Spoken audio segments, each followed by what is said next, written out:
الحمد لله رب العالمين والصلاة والسلام عليك يا خاتم الأنبياء والمرسلين أما بعد فأعوذ بالله من الشيطان الرجيم بسم الله الرحمن الرحيم السلام علیکم ورحمۃ اللہ تعالی وبرکاتہ۔ آج جو ہے اس لیکچر میں تصوف احجاء العلوم کتاب کا ہم مطالعہ کریں گے۔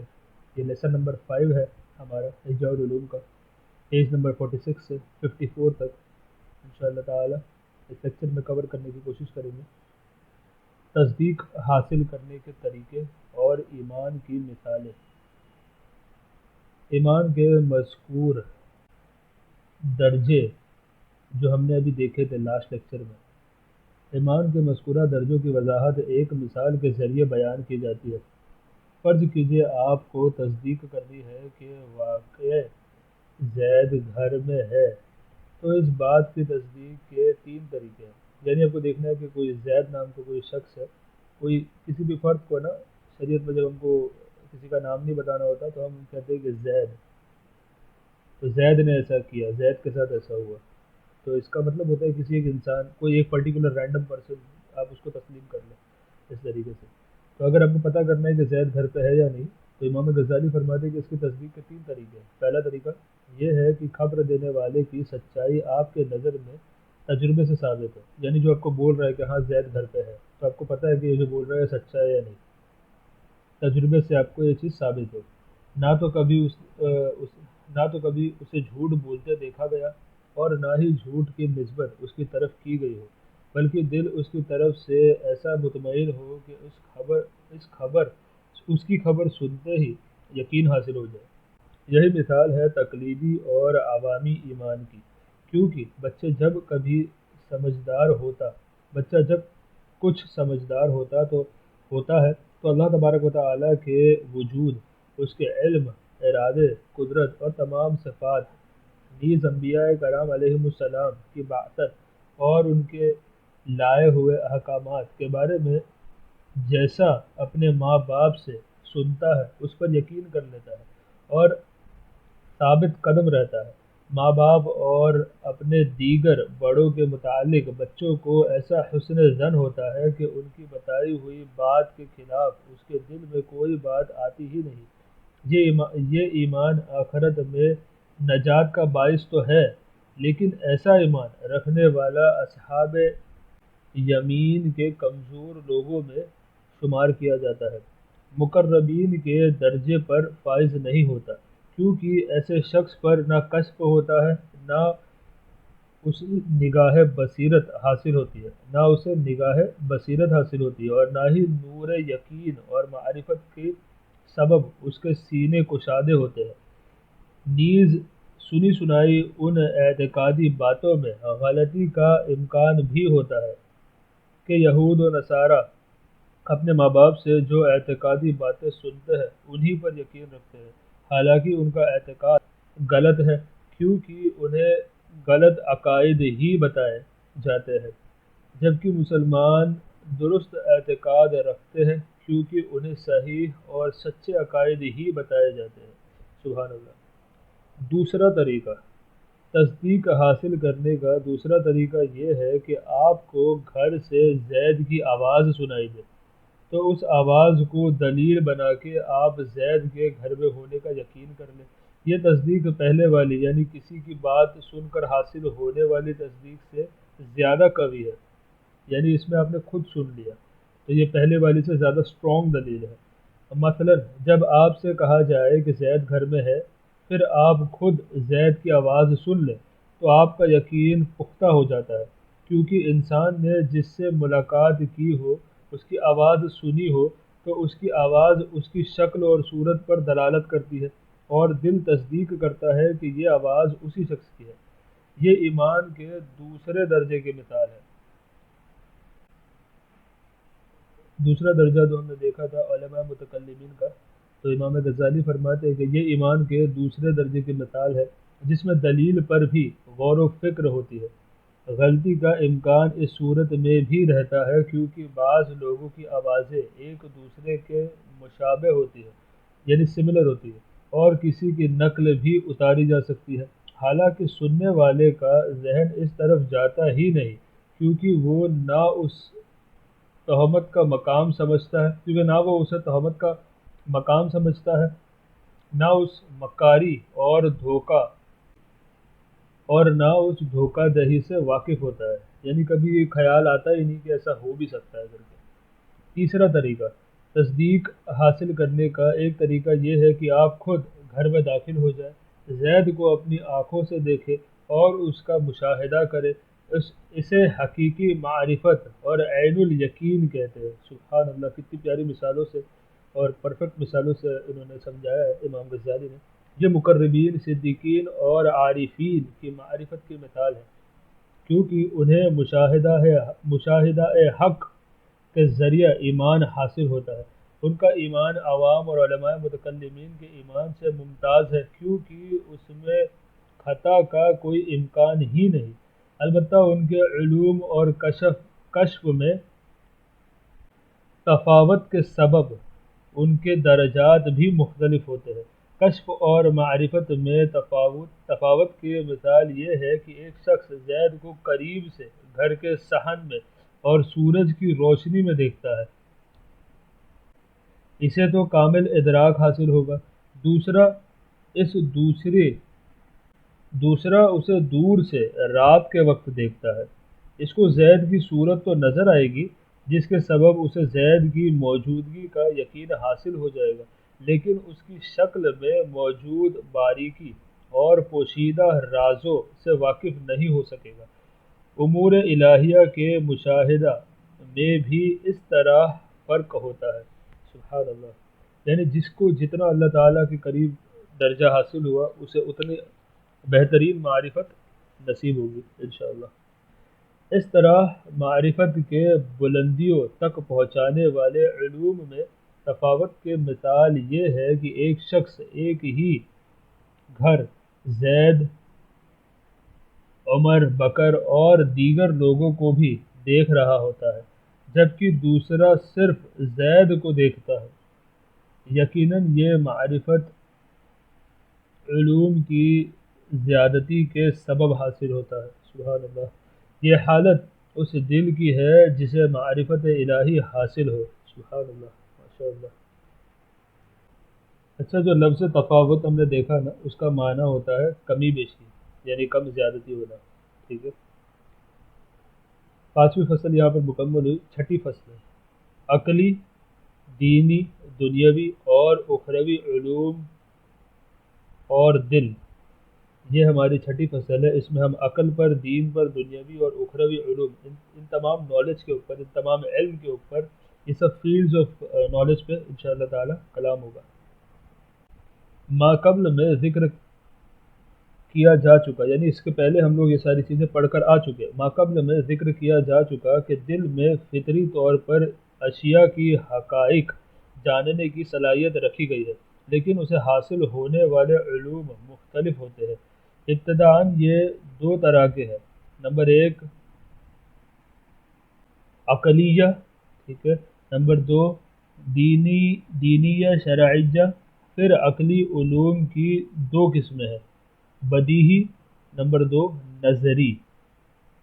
نظری علوم میں سے بعض دنیاوی ہوتے ہیں اور بعض اخروی یعنی آخرت والے۔ عقلی علم اور اس کے اقسام۔ عقلی علم سے مراد وہ علم ہے جو عقلی طور پر ذہن میں آئے، تقلید اور قرآن اور حدیث کے ذریعے حاصل ہونے والا علم مراد نہیں۔ اس کی 2 قسمیں ہیں۔ نمبر 1 بدیہی، یہ علم کہاں سے اور کیسے حاصل ہوتا ہے اس کے بارے میں کوئی نہیں جانتا۔ مثلاً ہر انسان کو یہ علم ہے کہ ایک شخص ایک ہی وقت میں 2 جگہوں پر نہیں ہو سکتا، اور ایک چیز ایک ہی وقت حادث اور قدیم یعنی ہمیشہ سے تھی۔ قدیم کا مطلب ہوتا ہے ہمیشہ سے تھی، حادث یعنی پہلے نہیں تھی، بعد میں پیدا کی گئی۔ دونوں اپوزٹ ہے ایک دوسرے کے۔ یہ یا موجود یا معدوم، جیسے مری ہوئی یا زندہ، یہ بھی اپوزٹ ہے۔ ایک ہی چیز ایک وقت میں حادث و قدیم یا موجود و معدوم نہیں ہو سکتی۔ اس طرح کا علم انسان کو بچپن میں خود ہی حاصل ہو جاتا ہے، لیکن یہ کب اور کہاں سے حاصل ہوتا ہے اس کا ظاہری سبب کسی کی نظر میں نہیں ہوتا۔ البتہ ہر انسان یہ ضرور جانتا ہے کہ اسے اللہ تبارک و تعالی نے پیدا کیا اور اسے قابل بنایا۔ سبحان اللہ۔ نمبر 2، نظری اور اکتسابی۔ یہ علم غور و فکر کرنے اور سیکھنے سے حاصل ہوتا ہے۔ ان دونوں قسموں کو عقل بھی کہا جاتا ہے۔ چنانچہ امیر المومنین حضرت سیدنا علی المرتضیٰ کرم اللہ تعالی وجہہ الشریف اپنے اشعار میں ارشاد فرماتے ہیں، جس کا ترجمہ یہ ہے کہ میں نے جانا کہ عقل کی دو قسمیں ہیں، طبعی اور سماعی۔ اگر طبعی نہ ہو تو سماعی کوئی فائدہ نہیں دیتی، جس طرح آنکھ کی بینائی نہ ہونے پر سورج کی روشنی فائدہ نہیں دیتی۔ عقل کے یہ دونوں قسمیں حضور نبی پاک صلی اللہ تعالی علیہ وآلہ وسلم کے فرامین سے بھی معلوم ہوتے ہیں۔ چنانچہ پہلی قسم کی جانب حضور نبی اکرم صلی اللہ تعالی علیہ وآلہ وسلم کے اس فرمان مکرم سے اشارہ ملتا ہے کہ اس حدیث کا ترجمہ ہے، یعنی اللہ تبارک و تعالی نے عقل سے زیادہ عزت اور شرافت والی کوئی شے پیدا نہیں فرمائی۔ سبحان اللہ۔ اور دوسری قسم کی جانب اس فرمان عالی شان سے اشارہ ملتا ہے کہ جس میں آپ صلی اللہ تعالی علیہ وآلہ وسلم نے حضرت سیدنا علی المرتضیٰ کرم اللہ تعالی وجہہ الکریم سے ارشاد فرمایا، یعنی لوگ نیکیاں کر کے اللہ تبارک و تعالی کا قرب پاتے ہیں، تم اپنی عقل کے ذریعے اس کا قرب حاصل کرو۔ سبحان اللہ۔ اگرچہ اللہ تبارک و تعالی کے قرب پانے کے لیے فطری عقل اور بدیہی علم کافی نہیں، بلکہ قرآن اور حدیث کا علم سیکھنا ضروری ہے، لیکن یہ خاصہ امیر المومنین حضرت سیدنا علی المرتضیٰ کرم اللہ تعالی وجہہ الکریم جیسی شخصیت کا ہی ہے کہ اپنی عقل استعمال کر کے ان علوم میں مہارت حاصل کر لے جو قرب الہی کے حصول میں مددگار ہے۔ سبحان اللہ۔ عقلی بصیرت اور ظاہری بصارت۔ بصیرت ہوتا ہے دیکھنے کو کہتے ہیں، بصیرت یا بصارت، تو یہ عقلی بصیرت یعنی عقل سے دیکھنا، یعنی دل کی نگاہوں سے دیکھنا، اور ظاہری بصارت یعنی جو ہماری آنکھوں سے ہم دیکھتے ہیں۔ تو عقلی بصیرت اور ظاہری بصارت۔ دل آنکھ کے مثل ہے، عقل اس آنکھ میں پائی جانے والی دیکھنے کی قوت ہے۔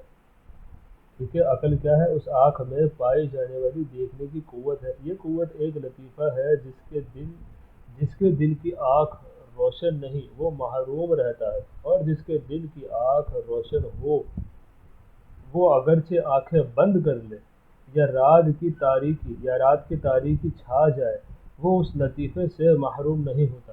عقل کے استعمال سے دل میں حاصل ہونے والے علم کی مثال ایسی ہے جیسا آنکھ کے ذریعہ اشیاء کو دیکھنا، یعنی چیزوں کو دیکھنا۔ بچپن سے بلغت یا عقل اور سمجھداری کی عمر کو پہنچنے تک علوم حاصل نہ ہونا ایسا ہے جیسے رات ڈھلنے سے سورج کی کرنیں چمکنے تک اندھیرے کے سبب اشیاء صاف دکھائی نہ دینا، اور وہ قلم جس کے ذریعے اللہ تبارک و تعالی دلوں کی صفحات پر علوم نقش فرماتا ہے، اس کی مثال سورج کے ٹکیا کی مثال ہے۔ یعنی یہاں پہ بتایا کہ انسان جو ہے، جیسے بچہ چھوٹا ہوتا ہے، اس عمر سے لے کر کے بلغت کہتے ہیں پیوبرٹی کی عمر، یعنی سمجھداری آ جانے کی عمر، یا نائٹ فال جب ہوتا ہے نا، تو اس عمر تک، تو یہ مردوں میں جو ہے یہ 12 سے 15 سال میں ہوتی ہے، اور لڑکیوں میں 9 سال سے شروع ہوتی ہے۔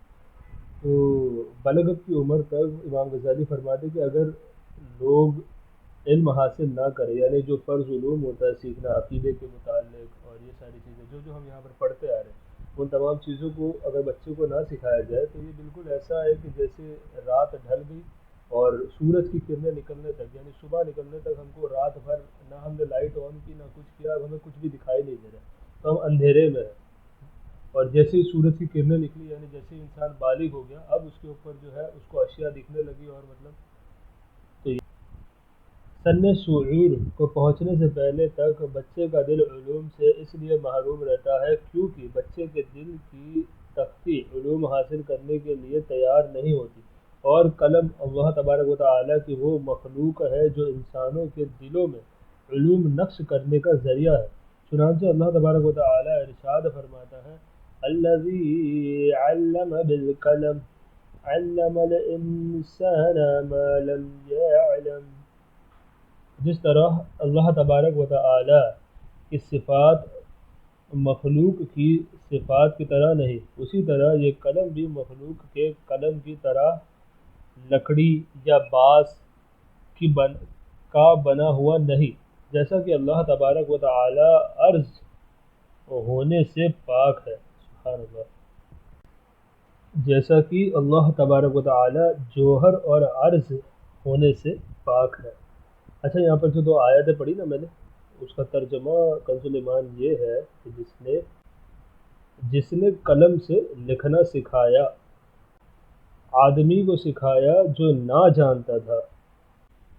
اچھا، یہ جو جوہر جو میں نے لفظ استعمال کیا کہ اللہ تبارک و تعالی جوہر اور عرض ہونے سے پاک ہے، تو جوہر جو ہے اہل سنت کے نزدیک وہ جز ہے جو تقسیم نہ ہو سکے، یعنی جس کو فردر ڈیوائیڈ نہ کیا جا سکے، اس جز کو اہل سنت کے نزدیک جوہر کہا جاتا ہے۔ اور عرض اس چیز کو کہتے ہیں جو بذات خود قائم نہ رہتا ہو بلکہ کسی محل کا محتاج ہو، یعنی کسی پر ڈپینڈ ہو۔ باطنی بصیرت کو ظاہری نظر سے تشبیہ دینا اگرچہ چند وجوہات کی بنا پر درست ہے، لیکن شرافت و فضیلت کے اعتبار سے ان میں کوئی مناسبت نہیں، کیونکہ باطنی بصیرت اشیاء کا ادراک کرنے والا ربانی لطیفہ ہے جو کہ سواری کے مثل ہے، جبکہ ظاہری بدن گویا اس کی سواری ہے، اور سوار کا نابینا ہونا سواری کے نابینا ہونے سے اس قدر زیادہ نقصان کا باعث ہے کہ ان کے نقصان میں باہم کوئی مناسبت ہی نہیں۔ بہرحال بصارت اور بصیرت کے درمیان چند وجوہات کی بنا پر مناسبت ہے، کیونکہ قرآن پاک میں ایسی مثالیں موجود ہیں جن میں دل کے ادراک کے لیے رویت، یعنی رویت کہتے ہیں دیکھنا، رویت کا لفظ استعمال فرمایا گیا ہے۔ چنانچہ اللہ تبارک و تعالی قرآن مجید میں ارشاد فرماتا ہے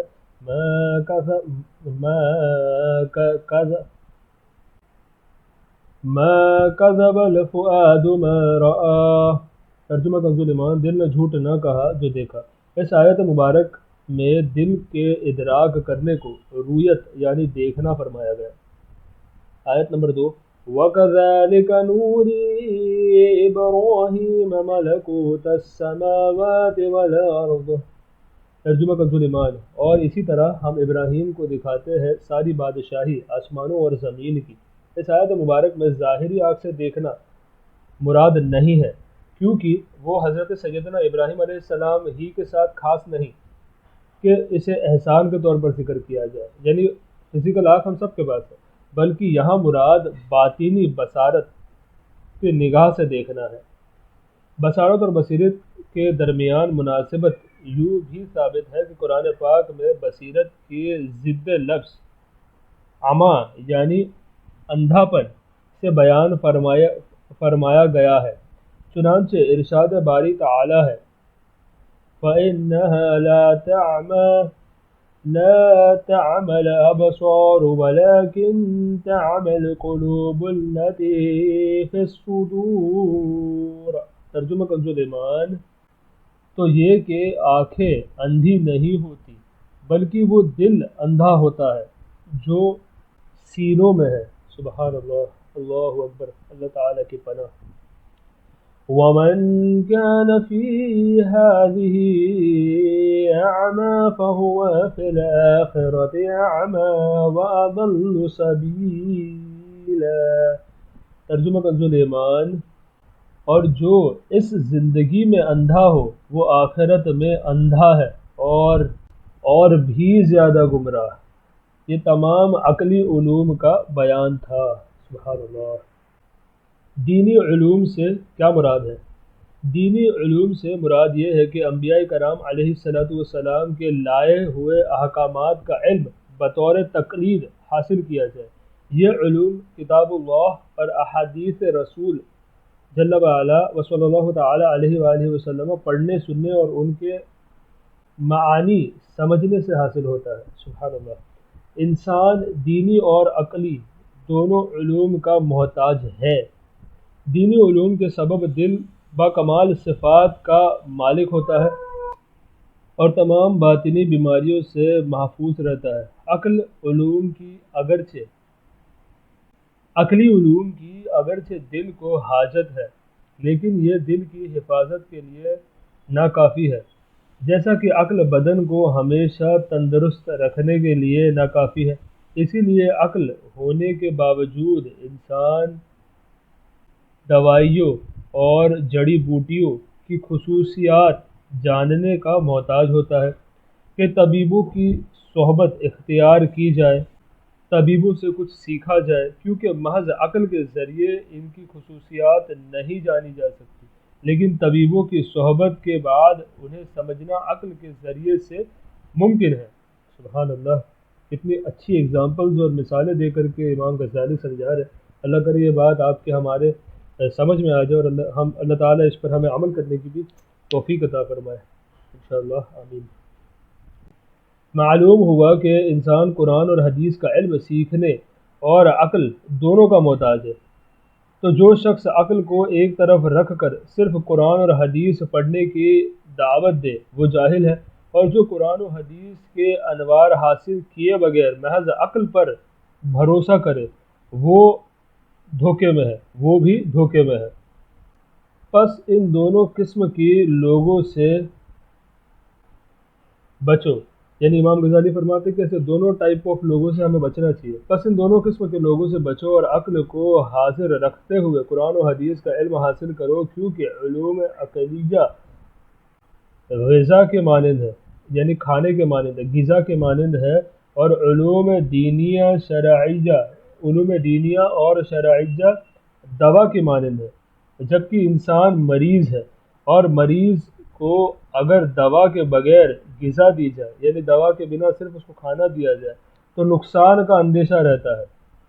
قلبی امراض کا معاملہ بھی اسی طرح ہے کہ ان کا علاج بھی شریعت سے حاصل شدہ دوائیوں یعنی دل کی اصلاح کے لیے انبیاء کرام علیہ السلام کے بیان کیے گئے عبادات اور اعمال کے وظائف سے ہی ممکن ہے۔ تو جو شخص قلبی امراض کا علاج شریعت کے بیان کردہ عبادت سے نہ کرے بلکہ علوم عقلیہ پر ہی اکتفا کرے وہ ضرور نقصان اٹھائے گا، جیسا کہ دوا کے بغیر غذا استعمال کرنے والا مریض نقصان اٹھاتا ہے۔ سبحان اللہ۔ دین سے دوری کی اصل وجہ علم دین سے محرومی ہے۔ بعض لوگ گمان کرتے ہیں کہ عقلی اور دینی اور شرعی علوم میں اس قدر تضاد ہے کہ ان کا ایک جگہ جمع ہونا ناممکن ہے۔ ایسا گمان کرنے کی وجہ نور بصیرت سے محرومی ہے۔ ہم اس سے اللہ تبارک و تعالیٰ کی پناہ چاہتے ہیں، آمین۔ آمین میں نے اپنے طرف سے کہا، بلکہ بعض اوقات ایسا کہنے والا تو دینی علوم میں بھی تضاد گمان کرتا ہے، انہیں بھی ایک جگہ جمع نہیں کر پاتا اور گمان کرتا ہے کہ دین میں تضاد ہے۔ اللہ اکبر۔ چنانچہ حیران اور پریشان ہو کر دین سے اس طرح نکل جاتا ہے جیسے آٹے سے بال۔ اس کی گمراہی کی وجہ اس شخص کی اپنی کم علمی اور عجز ہے جس میں وہ دینی تضاد گمان کرتا ہے۔ اس شخص کی مثال اس نابینا کی طرح ہے جو کسی کے گھر جائے تو گھر میں رکھے برتنوں سے اس کے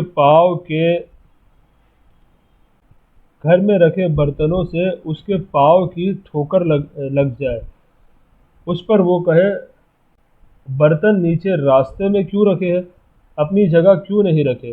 تو گھر والے اس سے کہیں گے کہ برتن تو اپنی جگہ رکھے ہیں، البتہ اپنے اندھے پن کی وجہ سے تم غلط راستے پر گئے۔ تعجب ہے تم پر کہ اپنی غلطی کی وجہ اپنے اندھے پن کے بجائے دوسروں کا قصور ٹھہراتے ہو۔ اللہ اکبر۔